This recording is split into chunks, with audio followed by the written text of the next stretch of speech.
हे आहे आपल्या हक्काचे चॅनल आणि आपण पाहत आहात चाणक्य न्यूज मराठी।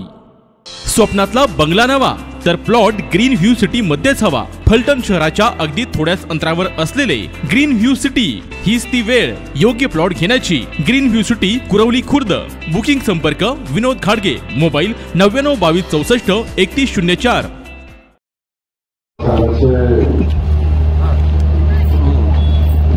महायुतीचे उमेदवार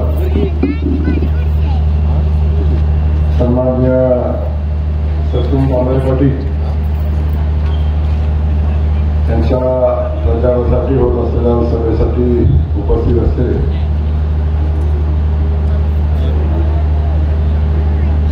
या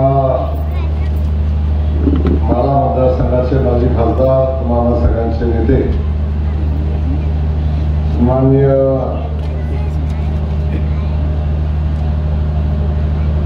रणजित दादा,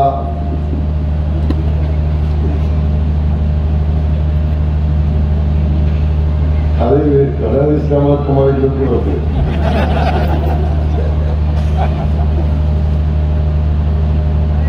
आपल्या सगळ्यांचे ज्येष्ठ नेते, ज्यांचं कायम तालुक्याला आम्हाला मार्गदर्शन असतं, कायम आमच्यावर ज्यांचं लक्ष असतं ते सन्माननीय सावंत तात्या, फलटण तालुक्याचे नेते सन्माननीय शिवराजे, सन्माननीय भोसले साहेब, सन्माननीय विशाल माने, विश्रामजी निंबाळकर, पिंटू वेगळे, आणि आज ज्याने आता प्रस्तावित केलेली बिडणी गावच्या विकासासंदर्भात, बिडणी गावच्या भूमिकेबद्दल ज्याने आपलं मत मांडलं ते आमचे मित्र, ज्याने काल मी हो म्हणेपर्यंत माझा पिच्छा सोडला, मी जिथं जाईल तिथं मागे उभा राहत होते, शेवटी मला हो म्हणायला लागलं। ते सागर अभंग, त्यांचे सगळे सहकारी, स्टेजवरचे सगळे सन्माननीय, वास्तविकता सगळ्यांची नावं घेतली पाहिजे असे सगळे सन्माननीय पत्रकार बंधू, या ठिकाणी उपस्थित असलेले सगळे ज्येष्ठ नागरिक, युवक बंधू, आणि या बाजूला बसलेल्या आमच्या सगळ्या लाडक्या बहिणी, सगळ्यांचं मी या ठिकाणी मनापासून स्वागत करत असताना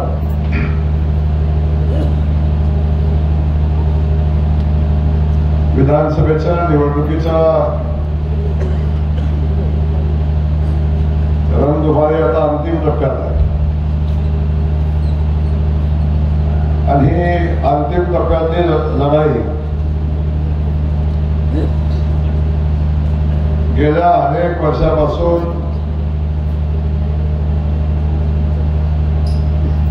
फलटण तालुक्यामध्ये लोकशाही लोप पावलेली होती, लोकशाही संपलेली होती।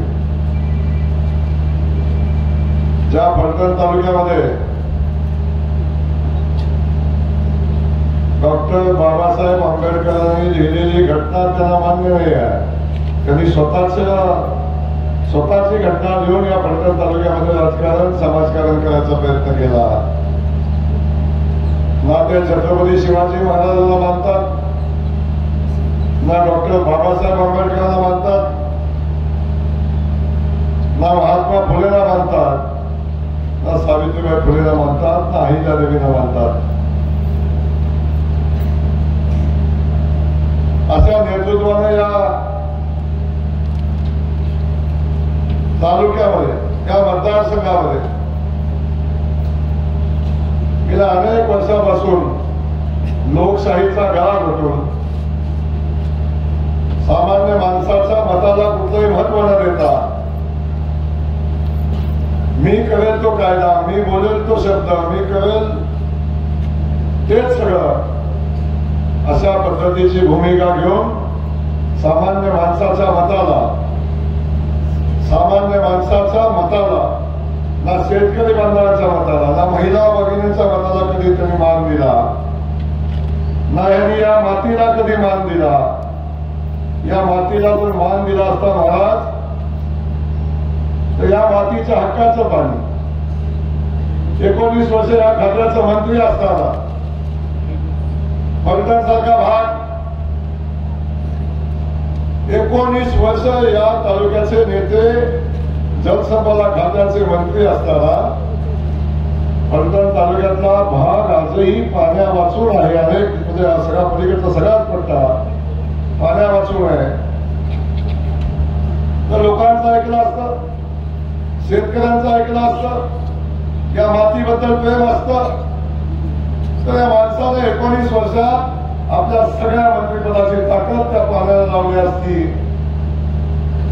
सगळी ताकद, वेळ पडली तर कायदा बदलून, वेळ पडली तर नियम तोडून, जसं नियम तोडून सगळंच करतात ना तशी एकदा नियम तोडून पाण्याची लढाई केली असती.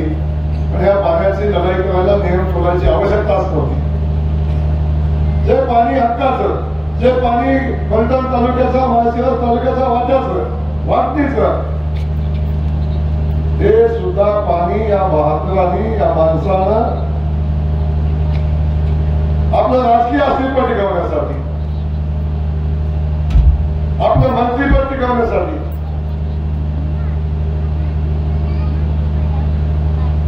आपल्या कुटुंबाचं वर्चस्व टिकवण्यासाठी, आपल्या भावाभावांचं राजकारण टिकवण्यासाठी, आता आपल्या मुलाबाळांचं राजकारण टिकवण्यासाठी आपल्याला राजकीय राजाश्रय असला पाहिजे अशा पद्धतीची भूमिका ठेवली.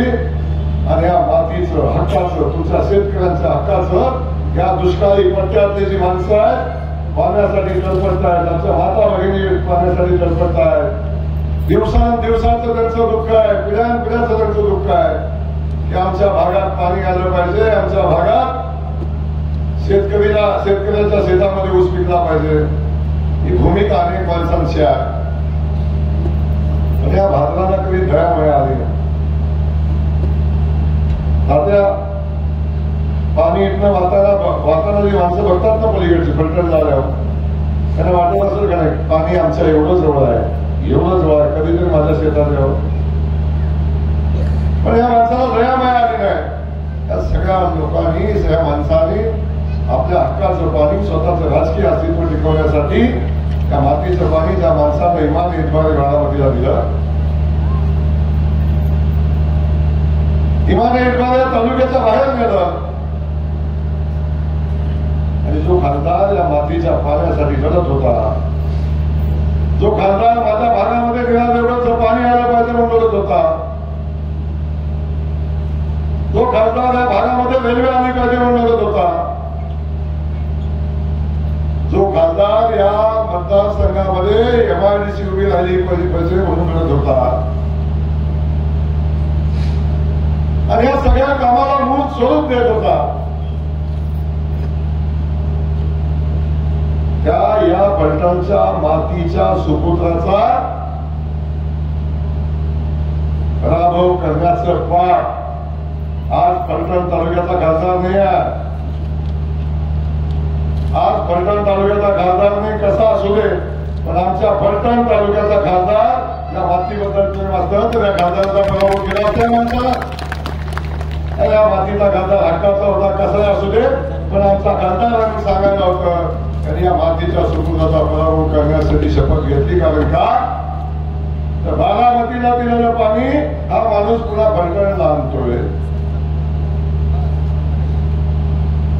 जी रेल्वे बारामतीमध्ये मिळवली हा माणूस ती रेल्वे पुन्हा फलटणला बारामतीला आणतोय. या भागातली यांनी घालवलेली MIDC पुन्हा हा माणूस या मातीमध्ये आणतोय. काय चुकलो, काय चुकलं सांगा मला. या फलटणला रेल्वे आणणं चूक केली फलटणच्या मातीचं हक्काचं पाणी अनेक दिवसापासून या तालुक्यातनं बाहेर चाललं होतं. ते पाणी माझ्या शेतकऱ्याच्या बांधावर आलं पाहिजे, ते पाणी माझ्या शेतकऱ्यांच्या शेतामध्ये गेलं पाहिजे, पाण्यासाठी वर्णन करणाऱ्या माता भगिनीचं दुःख संपलं पाहिजे. ही भूमिका घेतली, चुकलं त्या माणसाचं, चुकलं त्या माणसाचं.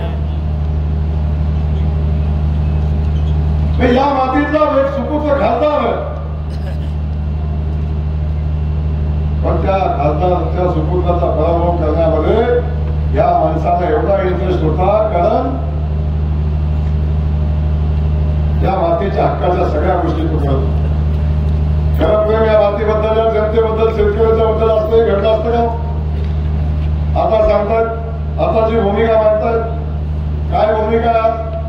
आज कुठला मुद्दा घेऊन निवडणुकीमध्ये सांगा मला. याला काय अधिकार आहे एखाद्या विकासाच्या मुद्द्यावर बोलायचं आणि विकासाचा मुद्दा घेऊन निवडणुकीमध्ये यायचं? काय अधिकार आहे सांगा?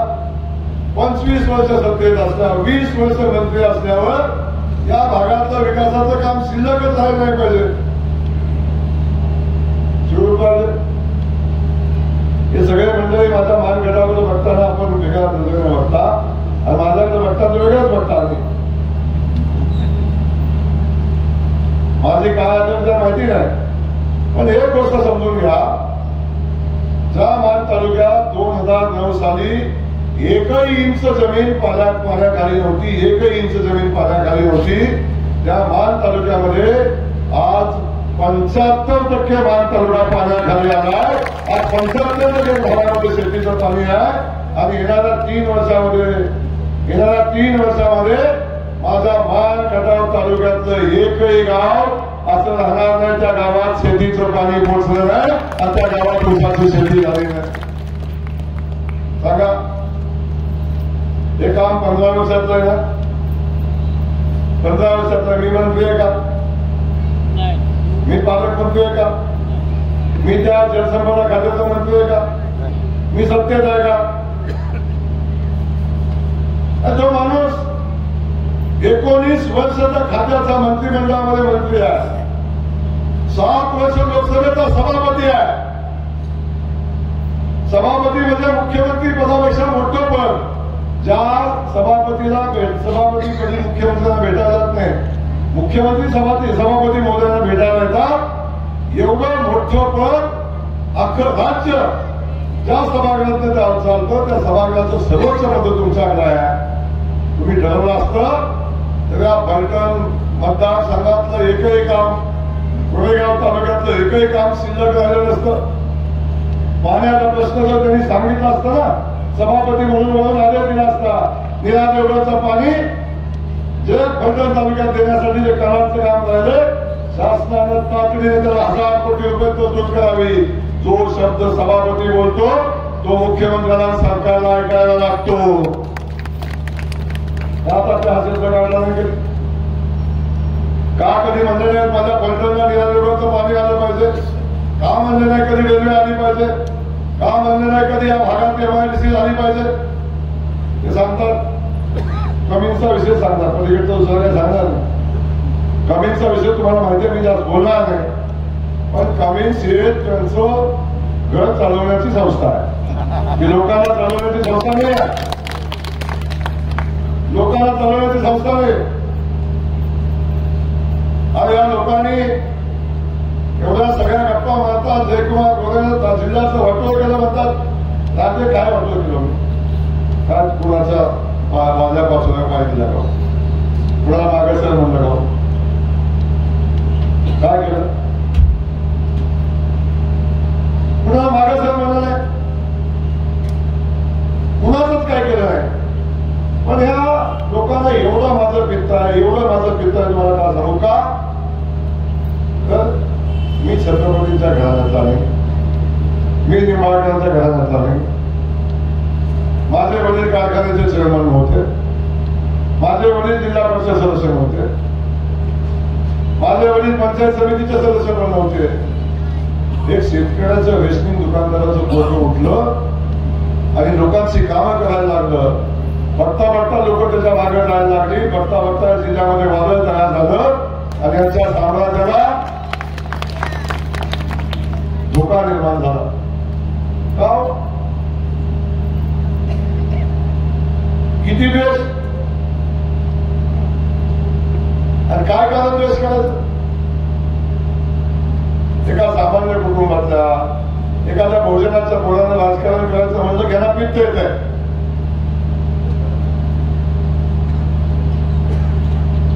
मतं कशी चालतात ओएनसीच्या भोजनांची मतं कशी चालतात या सगळ्या गोष्टी बघा. मराठा समाज बांधवाच्या आरक्षणाचा विषय कारण मला एक माझा सवाल आहे. मराठा समाजाच्या आरक्षणाबद्दल या छत्रपतींनी एक शब्द कधी सभागृहात काढला असता, एक शब्द. मी त्या सभागृहाचा साक्षीदार आहे 15 वर्षाचा. 15 वर्षात एक शब्द काढला असता यांनी मराठा समाजाच्या आरक्षणाचा तर तुम्ही सांगाल ती बाकी एक दाखवा. माझ्या 50 व्हिडिओ माझ्या 10 व्हिडिओ दाखवतो. तर तेही नाही, हे कुणाचेच नाही. हा मराठा समाजाचे ना धनगर समाजाचे आणि महाराष्ट्र पित्त तुम्हाला माहितीच आहे काय? हे कुठल्या समाजाचे आहे? मातंग समाजाला तर घरात येऊन देत नाही, बाहेर बसवतात. मतं घ्यायची म्हणजे की इकडे येतात. अरे समाजामध्ये द्वेष पसरवतात, समाजामध्ये भांडणं लावतात आणि तुम्हाला कायम हीन मानतात. आणि एका जातीचा उल्लेख सन्मानाने घेताना दाखवा कधी. तुम्हाला काय बोला तुम्ही? एका समाजाचा उल्लेख दाखवा सन्मानाने केलाय. सागर या गावच्या चेअरमनला कधी जातीचं नाव सोडून बोलवलं असेल तर सांगा मला. काय अवस्था? कुणी कुणाच्या घरात, कुणी कुणाच्या जातीत, कुणी कुणाच्या पंथात जन्माला यावं हे परमेश्वराच्या हाती आहे, तुमच्या माझ्या नाही ना. म्हणून त्याचं मूल्यमापन तुम्ही चुकीचं करता. जे तुम्हाला ऊर्जा घालतात ते तुमचे, जे ऊर्जा घालतात ते तुमचे नाही. ज्याने या तालुक्याच्या संदर्भात भूमिका मांडावी ते तुमचे, त्याचे तुमचे नाही. माझी विनंती तुम्हाला आहे, या फलटण तालुक्यामध्ये ज्या पद्धतीचं राजकारण चाललंय, लोकशाहीचा अंत झालाय. आता मध्ये बोलले रणजित दादांच्यावर बोलतात, कधी माझ्यावर बोलतात. शिवराजे मला तर म्हणजे 288 आमदारात एकच दुश्मन आहे माझा. एकच दुश्मन आहे. कोण? जयकुमार गोरे. महाराज सांगा बरं, खरंच सांगा महाराज, तुमचा काय बांध तोडलाय मी? बांध तोडलाय यांचा मी? काय आमचं भावबंदकीचं भांडण आहे. आता भावबंदकी मला मानतच नाही, तेव्हा विषयच नाही. मला मी म्हणजे जगातला सगळ्यात नालायक माणूस आहे, त्यामुळे त्यांची भावबंदकी होऊ शकत नाही. माझी जात तर त्यांना कधीच चालत नाही. बाकीचा विषय सोडून द्या. माझ्याबद्दल नेमकं झालंय का? अडचण का? एवढा द्वेष का करता? एखाद्या सामान्य कुटुंबातलं मुलगा आलं एवढा द्वेष का? वर जाऊन, खाली जाऊन, इकडं जाऊन सागर राजकारण करतो. काय हो सरपंच झालाय, मान्य करा ना. करून या त्याला 5 वर्ष काम झालं ना. लोकांनी दिला ना निवडून. एक काम होऊ देत नाही गावात, एक काम होऊ देत नाही. किती द्वेष. म्हणून मला तुम्हाला काय सांगायचं लक्षात घ्यावं. जेव्हा मी बोललो होता बाबांनो, आपल्या सगळ्यांना मी अनेकदा सांगितलं,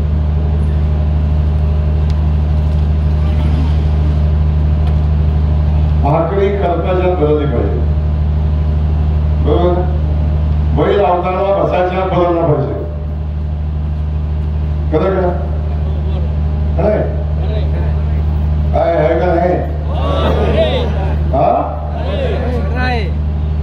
इथं भाकरी कडकून घरात रांगोळी झाली आहे. फिरवाचा विषय झाला नाही. भाकरीची रात रांगोळी झाली आहे. या तालुक्याचा आमदार कोणी सांगा? सरदार सचिन पाटील. मला सांगा आमदार कोण आहे सांगा. बाकी तुम्ही सांगा आमदार कोण? आमदार कोण आहे सांगा. चला बघितलं का कुणी आमदार कोण आहे? ही निवडणूक कुणाची आहे?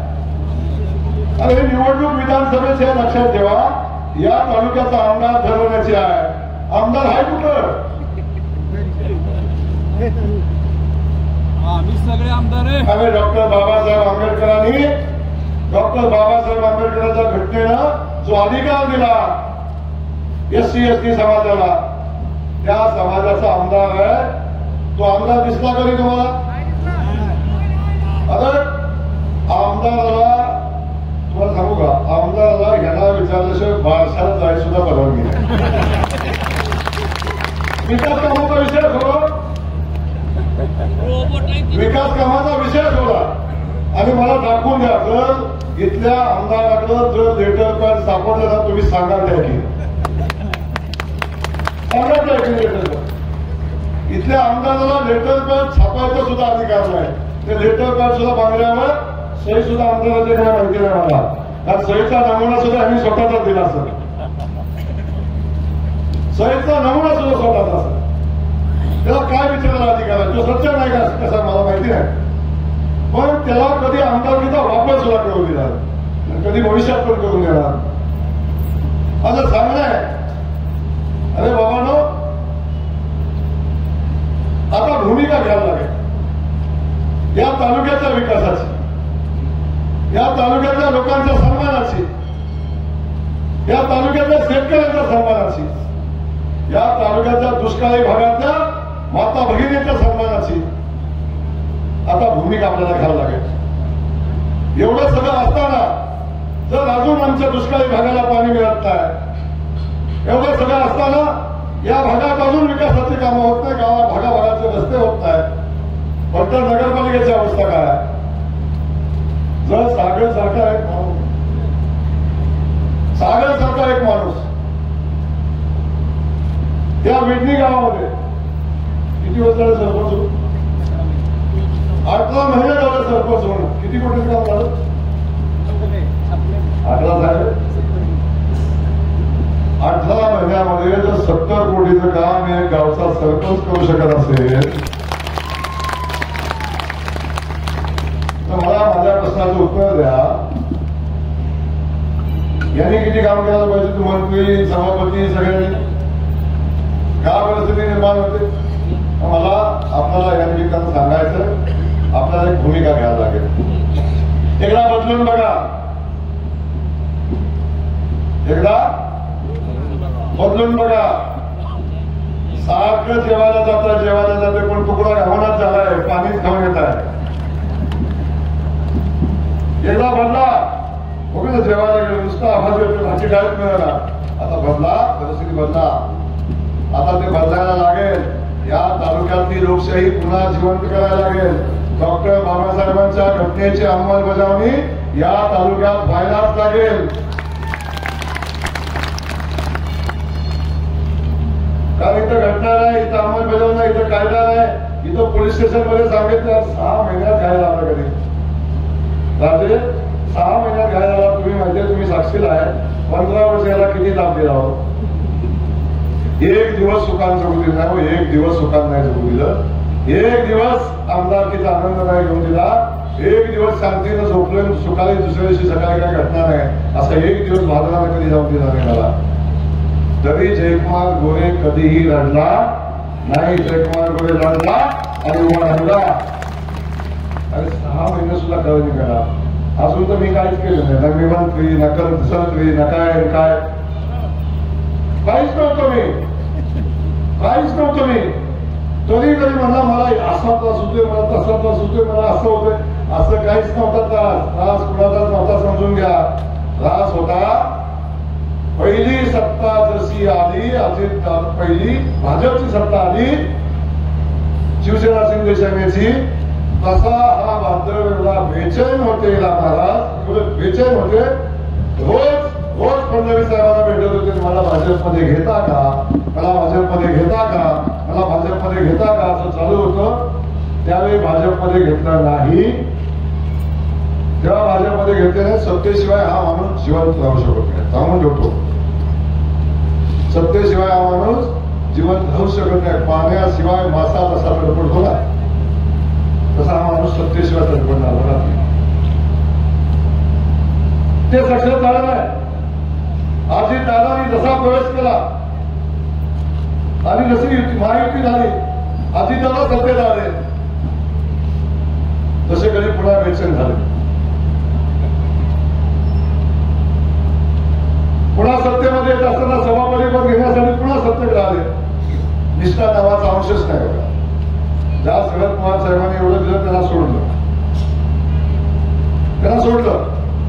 सत्तेसाठी इकडं भाजपमध्ये चालले होते, भाजपने घेतलं दादासोबत गेले. आणि आता जसं लोकसभेला वारं फिरले असं वाटलं,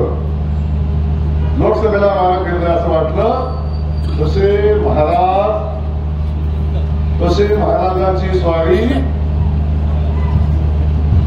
पुन्हा तुतारीकडे मार्गक्रमण करायला लागली. पुन्हा तुतारीकडे महाराज चालले. जसा हरियाणाचा निकाल लागला तिथं काँग्रेसची सत्ता येईल आणि देशाचं वातावरण बदल असं होतं. जसा हरियाणाचा निकाल लागला तसा हा वादळ अर्धा अजितदादाकडं आणि अर्धा शरद पवार साहेबांकडे. म्हणजे कुणाची सत्ता आली तर मी आहेच. कशी बघा, म्हणजे एवढी कला कशी आहे मला देवालाच माहिती. म्हणजे एवढ्या कला आहे आणि कसं लढायचं शिकावं, कसं म्हणजे समजत नाही. महाराज असे लढत नाही असं माझा समज आहे. मला वाटतं असं छत्रपती शिवाजी महाराज किंवा महाराज लढत नाही असं माझं म्हणणं आहे. महाराज लढतही नाही, मला काय कळलं नसतं. माझं सांगणं आहे इथं लढाई या परिस्थितीमध्ये फलटण तालुक्याचा घाण टाकलेला स्वाभिमान, घाण टाकलेलं पाणी, घाण टाकलेला विकास पुन्हा सन्मानाने आणण्यासाठी आपल्याला विधानसभेला परिवर्तन करायला लागेल. आणि ह्या लोकांना पुन्हा एक आपल्याला घरी बसवायला लागेल. सचिन पाटलांचा इतिहास आपण बघितला, एक सज्जन प्रोग्राम. दादा माझ्यासोबत आहे. दादा विकासाच्या बाबतीत बाकी सगळं तेव्हा माणसात अवगुण असतात. माझ्या 4 गुण अवगुण असतील, शिवपालीच्या 4 गुण चांगले असतील, 4 वाईट असतील. माझ्या दादाच्या 4 चांगले असतील, 4 वाईट असतील. पण हे काय, आमचा रणजित दादा मातीशी इमानदार आहे. आमचा रणजित दादा या मातीच्या पाण्याशी इमानदार आहे.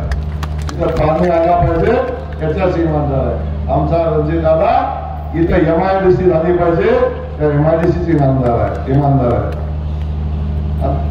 बरं का, दादा आमचा हे सगळं इथं आलं पाहिजे म्हणून लढतोय आणि आमचे महाराज हे सगळं इथून गेलं पाहिजे म्हणून लढताय.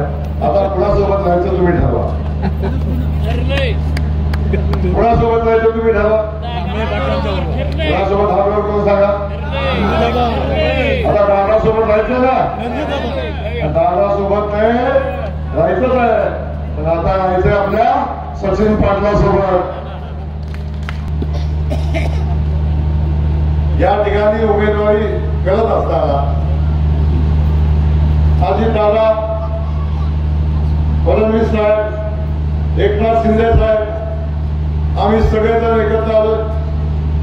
आणि एकत्र आलो असताना आमची सीट ही राष्ट्रवादी काँग्रेस पक्ष अजितदादा गटाला गेलेली आहे. त्यामुळं आमचं चिन्ह घड्याळ आहे, सचिन पाटलाचं चिन्ह घड्याळ आहे.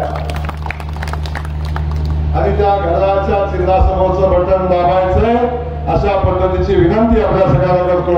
हात वर करून दाबणार असं दाबाला वाऱ्यावरचं सगळं दबलं पाहिजे. जय हिंद, जय महाराष्ट्र. ऐतिहासिक फलटण शहरामध्ये भर घालण्यासाठी सज्ज झाले आहे. खास दिवाळीसाठी Shiv Parvati wholesale sari depot and readymade dresses, ज्यामध्ये लग्न समारंभाच्या बस्त्यासाठी नामवंत कंपन्यांच्या साड्या हव्या तेवढ्या व्हरायटीज मध्ये उपलब्ध. याशिवाय नवरी मुलीचा शालू, नवरदेवाला हवा तसा नवरदेवाचा पोशाखही असंख्य व्हरायटी मध्ये आपणास मिळेल.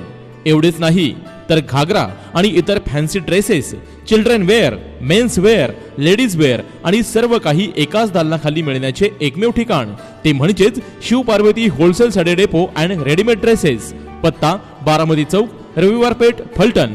संपर्क मोबाईल 98 34 22 35 49. निवासी प्रकल्प प्रति गुंठा 3.99 लाखांपासून पुढे. तर मग वाट कसली पाहताय, आजच आपला प्लॉट निश्चित करा. आमचा पत्ता सर्वे नंबर 70/3 मौजे ठाकूरकी, जिजाई मंगल कार्यालयाच्या पाठीमागे, फलटण, सातारा रोड. संपर्कासाठी मोबाईल नंबर 92 093 13 009.